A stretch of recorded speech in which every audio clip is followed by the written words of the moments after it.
Hello, everybody, and welcome to Right Here, Right Now, live Buffalo football talk presented by Forefathers Organics. I'm your host, Alex Brasky, here for the Batavia Daily and Livingston County News. Each week, we'll discuss Buffalo's favorite football team, along with all the comings and goings from Orchard Park, thanks to our friends at Forefathers Organics in Dansville. Unlock the power of nature with Forefathers Organics, your premium CBD store. We offer the highest quality CBD and hemp products to liberate your mind, body, and soul, helping you live happy and free. Our mission is driven by excellence and transparency, using cutting-edge scientific methods to combat stress and target issues at their source. From potent ingestible CBD to soothing topicals, all our products are USDA certified organic. Discover all natural wellness from farm to table. Visit forefathersorganics.com for more information.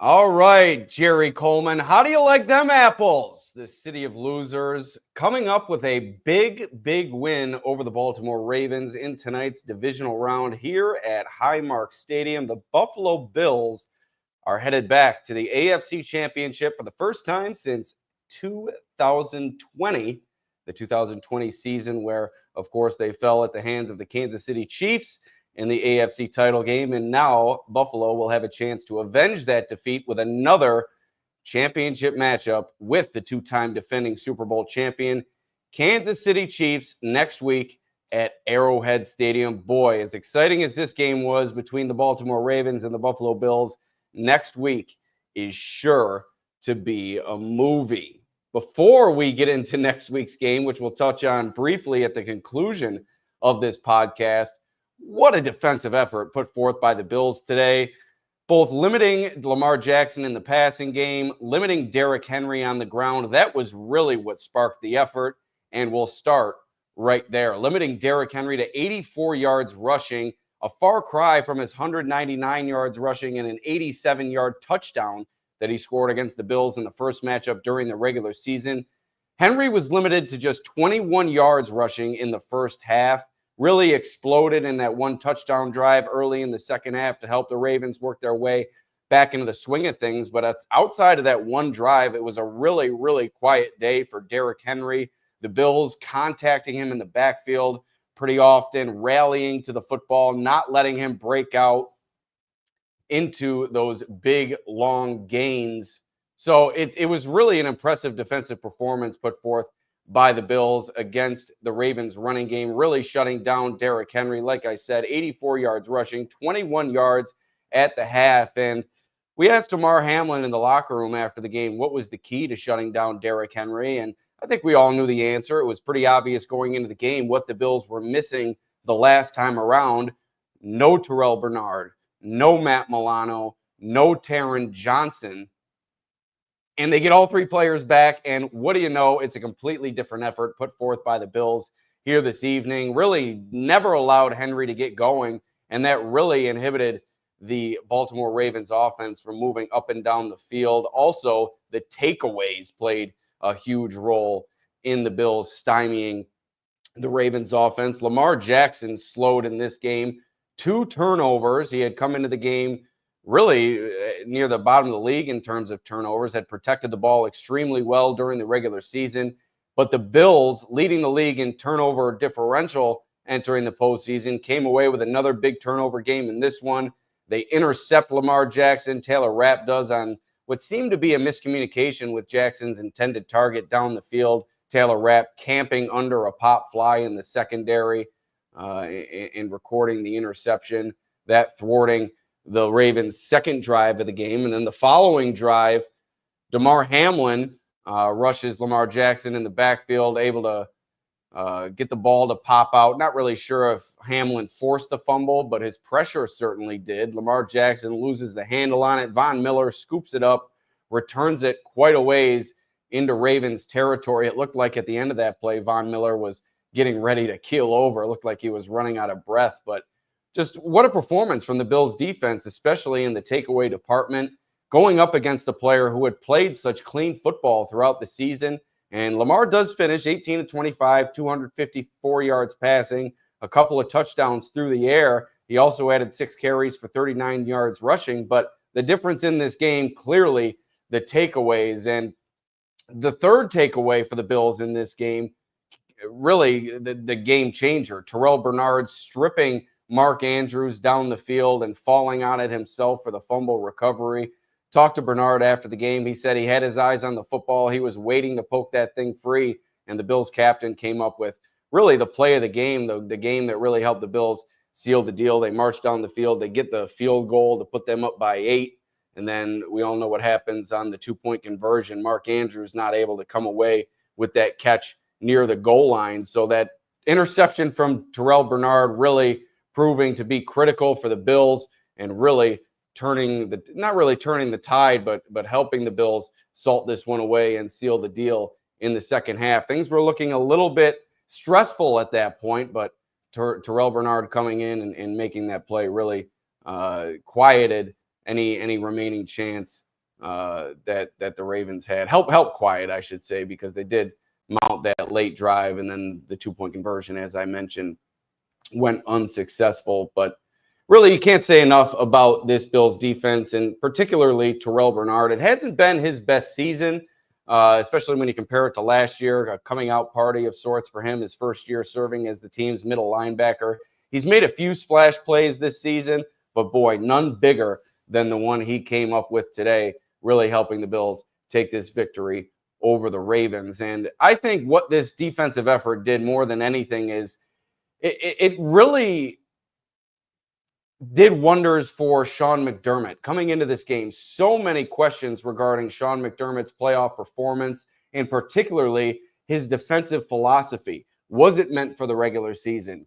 Could his defense win big games in the playoffs? And you hold Lamar Jackson and company to 19 points for much of the game outside of the late scores, and just a mighty impressive performance put forth by the Bills defense in this one. And you have to give the coaching staff a lot of credit. They came into this game prepared. They do a much better job on Derrick Henry. They slow the 2-time MVP in Lamar, and they intercept him twice. They wreak havoc on him in the pocket pretty often. So you got to give a lot of credit to Sean McDermott. Bobby Babich, Von Miller talked after the game how Bobby Babich has really done an incredible job against some of the top defenses in the league this year. You look at the Ravens this week, you look at the Chiefs earlier in the season. So Bobby Babich deserves his flowers, but really who I want to heap a lot of flowers on is Sean McDermott. Just the criticism that's been leveled his way, like I said, for his postseason performance and the consecutive defeats in the divisional round. But now the Bills have gotten over that hump. There's still another hump left to go. This is not the ultimate goal for the Bills. They still have this matchup coming up against the Kansas City Chiefs in a hostile environment in Arrowhead Stadium. Bills hoping to punch their ticket to the Super Bowl for the first time since the early 90s. So there is work left to be done for this team. Don't get me wrong, but you have to take into account the accomplishment for Sean McDermott in this game, getting his defense to play the way that they did against the Lamar Jackson-led unit. Just an incredible job getting this team playing at their absolute best when they needed it most. An injury on the defensive side of the ball. Taylor Rapp suffered a hip injury in this game. He was carted off, and shortly after he was carted off, the Bills were beat deep down the middle of the field. Turned out to just be a field goal as the Bills got a big stop. It was 1st and goal at the 2-yard line, but a sack from Greg Rousseau pushed the Ravens back, ended up forcing them to a field goal. But that play came a few plays after Rapp went out, and the Bills getting beat deep down the middle of the field. And the way that Rapp has played this season, his leadership at the back end, the way that he's really developed as a player in his second season within this system, I think if he's out for this game against the Chiefs, that's going to be a big, big loss for the Bills. We didn't receive an update after the game. Sean McDermott was unable to provide one, so we'll wait on Monday. Usually we don't get those on Mondays either. We usually have to wait until Wednesday to really see a player's status for the upcoming week. So we'll keep an eye on Taylor Rapp. But just to put a wrap on this defensive effort on this quick post-game podcast, I just can't say enough about this unit and the takeaways and the rebound effort that they put forth against Derrick Henry. You saw Matt Milano flying around. And one player I haven't mentioned, Ed Oliver, especially early in the game. I thought he really turned it up early on, helped set the tone for this unit, plugging holes in the middle of that defense. Like I said earlier, contacting Derrick Henry in the backfield and allowing his linebackers to roam free and make plays at the second level. So really just a complete team effort put forth by the Bills today. Greg Rousseau applying the pressure, Terrell Bernard, Damar Hamlin, and Taylor Rapp creating the takeaways, and just the defensive line overall putting forth a phenomenal performance today against the Baltimore Ravens. We'll give you the final numbers. The Ravens did outgain the Bills, 7 of 10 on third down. They finished with 416 total yards, 57 offensive plays, an average of 7.3 yards per play, 5 penalties. The 3 turnovers really killed them. And then the Bills, I thought a key for them in this game, although they lost the yardage battle by quite a bit and they only averaged 4.6 yards per play, the way that they were able to hold on to the football, they outpossessed the Ravens in this game, 31 minutes to 28 minutes. So you're outgained by over 100 yards in this game, but you're able to outpossess your opponent. Just a really nice job by the Bills playing complementary football. I don't think it was the best day for the Bills offensively, and we'll get to that a little bit more on the other side of this break when we thank our sponsor, Forefathers Organics in Dansville.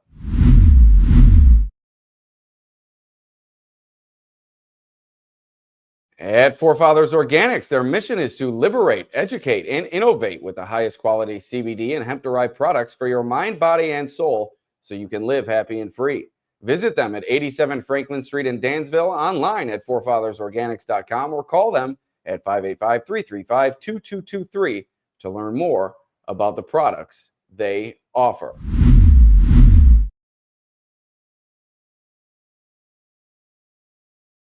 All right, the offense relied on the running game once again in this one against one of the league's top run defenses. The Ravens came into this game, I believe, allowing only about 80 yards per game on the ground, and you could tell from the outset of this game the Bills wanted to establish the run. They wanted to control the ball, and they were able to do so, particularly in the early going. James Cook getting things started, and Ty Johnson and Ray Davis also combining for a solid day secondarily out of the backfield. Allen did not have to do much with his arm in this game, finished just 16 of 22 passing for 127 yards. He did score the 2 rushing touchdowns, failed to get in on the last one, which ended in the late field goal by Tyler Bass, which made Bills fans a little bit nervous, leaving the door open for the Ravens, just an 8-point advantage late in that game.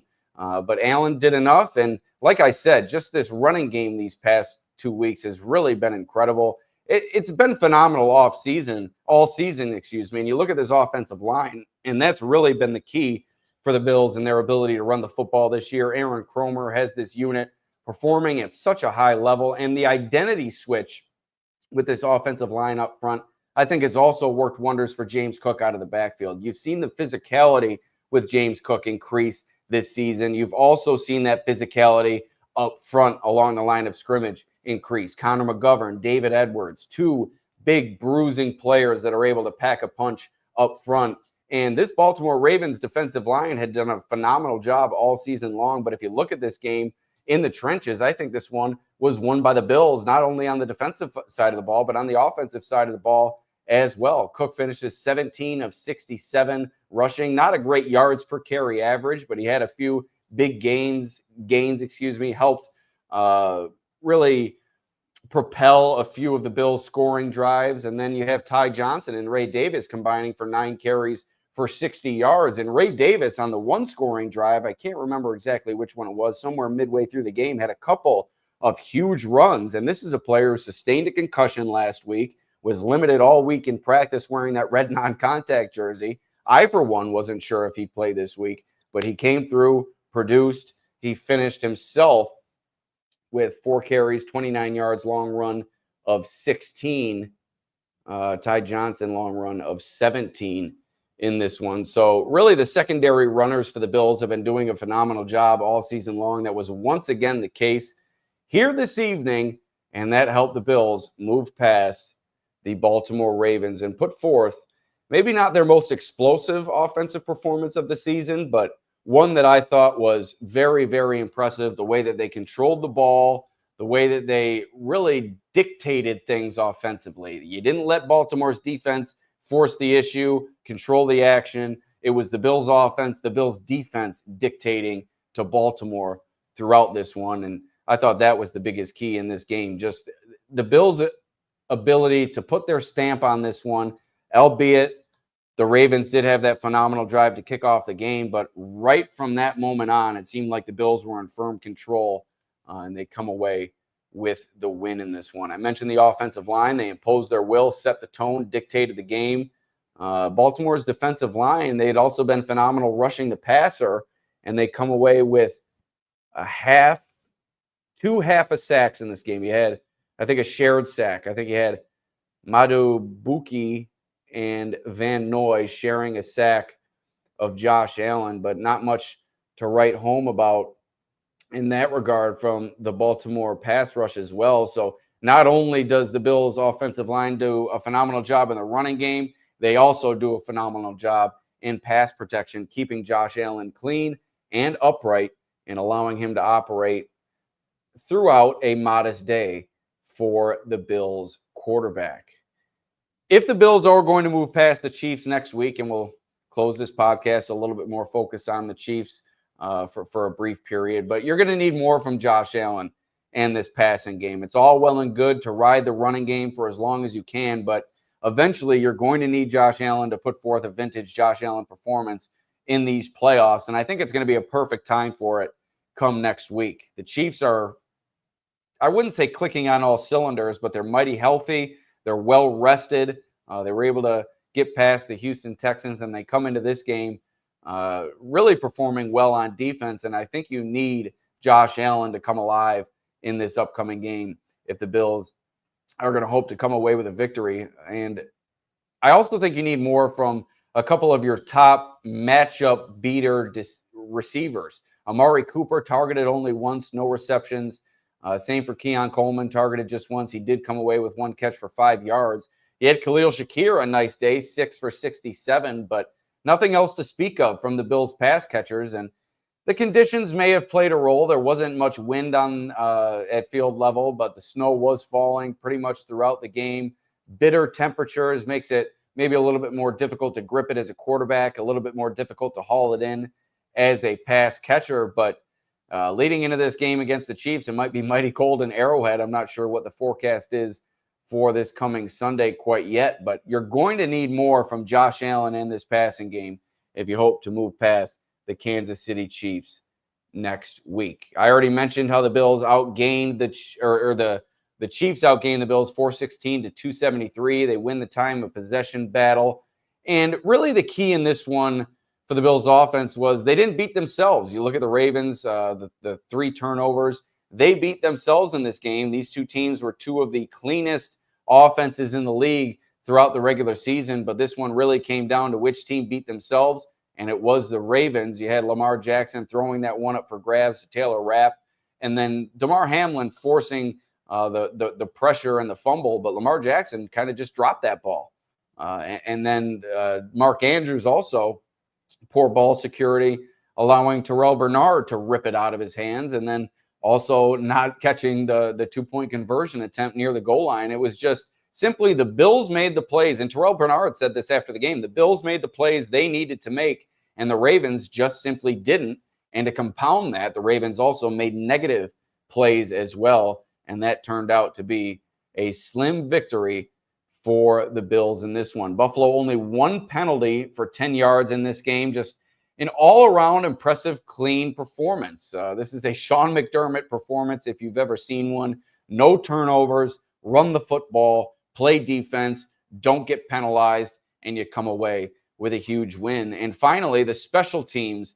Tyler Bass comes up huge, a huge 51-yard field goal. He also knocks through a 21-yarder that ends up helping the Bills earn the final margin of victory. The Bills had immense faith in Tyler Bass all season long, and a lot of fans questioned that, and rightfully so. He was inconsistent throughout the season, missing wildly, missing extra points as recently as last week. So there was a lot of room for the Bills to turn their back on Tyler Bass this season and look elsewhere, but they did not. They put their heads down, they stuck with their kicker, and it paid off for them in this divisional round win. The 51-yarder, never a doubt, right down the middle. The 21-yarder, straight through.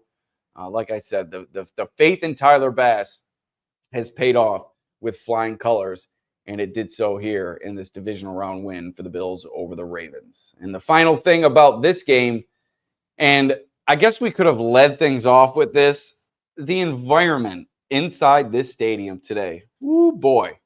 I was outside the press box for about 15 minutes on the landing just to the right of the M&T Bank Club, if you're looking at it from the stands there. And just to feel the energy that was radiating through the stadium 15 minutes before the game. Then when they put the hype video up and they put the Jerry Coleman's face on the board, they put his quote about how Buffalo's the city of losers, and then the Ravens come running out of the tunnel. Bills fans shower them with boos from above. The snow is falling lightly. It's chilly here in Orchard Park. It was just a phenomenal playoff atmosphere here at Highmark Stadium, one that I don't know if I'll ever forget. It's a divisional round game. It's certainly not an AFC Championship game, but this was about as big of a game as I've been a part of since I've been covering this team. And just to witness Bills fans' energy, like I said, from the minute they walked into the stadium until the minute the final buzzer rang, it was just mighty impressive. Chance of MVP ringing out, third downs. It was tough for the Ravens to operate. I think Bills Mafia had an assist on a delay of game at one point during the contest. So Bills fans, give yourself a pat on the back. Another phenomenal performance. Thurman Thomas, Josh Allen, plenty of people challenged you throughout the week. And Bills Mafia, you came through with a great performance here this evening. And it was bolstered by the kickoff hypeness from Ryan Fitzpatrick, leading the charge with his right here, right now, the old Marv Levy saying, and stripping himself of his jersey and his jacket, showing bare chest hair, getting the people going in the stands. I'm not sure if you'll ever be able to replicate what Ryan Fitzpatrick did here today. I have yet to watch the full video that the Bills posted. I'm going to do that, I think, on my ride home. But, boy, I could even feel the goosebumps after Ryan Fitzpatrick got going. And I felt them after Kyle Williams last week. But I don't think there's any more of a fan favorite than Ryan Fitzpatrick. And he just seems to have that extra little something in him. He knows how to get the crowd going. And boy, did he do that here this evening. And it was the moment I think everybody was waiting for. Josh Allen talked about it earlier this week. Mr. Brightside ringing out over the public address here at Highmark Stadium in the fourth quarter. The fans getting into it, the Bills sideline getting into it as they typically do. Just a night to remember here for Bills fans and the media alike. You try to separate yourself from rooting for a given team during games like this, but you can't help but get wrapped up in the emotion of the proceedings, and that was certainly the case tonight. It was just a great, great time to be at the stadium. Really looking forward to next week at Arrowhead Stadium, because the job is not finished yet, as the Bills still have the AFC Championship game, the matchup with the defending champion Chiefs, coming up. Before we discuss that, let's thank our sponsor once more, Forefathers Organics in Dansville. Unlock the power of nature with Forefathers Organics, your premium CBD store. We offer the highest quality CBD and hemp products to liberate your mind, body, and soul, helping you live happy and free. Our mission is driven by excellence and transparency, using cutting-edge scientific methods to combat stress and target issues at their source. From potent ingestible CBD to soothing topicals, all our products are USDA certified organic. Discover all natural wellness from farm to table. Visit forefathersorganics.com for more information. All right, before we move on to discuss how the Bills can beat the Chiefs, I just want to leave Ravens fans with this pretty disgraceful stuff from a large portion of you throughout this week. I'm sure Bills fans, a certain portion of them, didn't portray themselves in the best light either, but all I can speak of is what I saw in my mentions throughout the week. And Ravens fans, the way that they acted, I've dealt with a lot of trolls from opposing fan bases throughout the course of my time covering this team, coming from the Dolphins, the Jets fan base, and many more throughout the league. I'm not so sure I've ever dealt with one more inappropriate, more disrespectful than what I saw from the Baltimore Ravens flock this week. And it really started with Jerry Coleman's comments, and they really kind of protruded all the way down to the fan base. And